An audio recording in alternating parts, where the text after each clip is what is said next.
ሌላው ደግሞ የሥራ መስክ ነው። ምንድነው ሥራ መስካችን?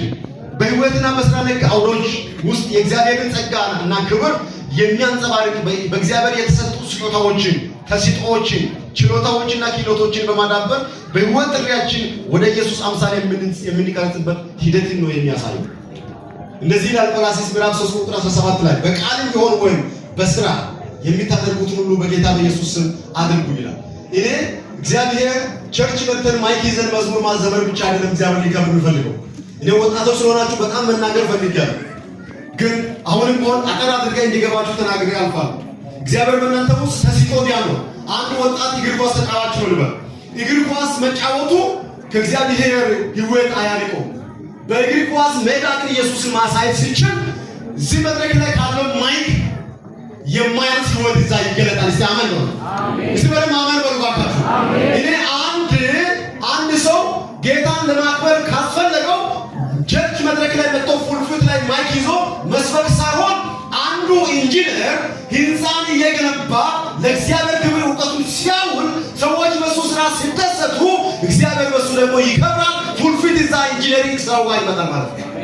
አንዱ ሰው እየነገደ ባለበት በንግድ አውዱ ላይ የግድ ማይክ ይዞ መጥቶ ፉልፊት ላይ ካልቆመ ሳይሆን እየሰራ ባለበት በንግድ ሱቁ ላይ በንግድ ገበያ ላይ ሆኖ እግዚአብሔር እንዲከብር በማስተዋል ሲነግድ እግዚአብሔር እዛ ጋር ፉልፊት ያደርግለታል።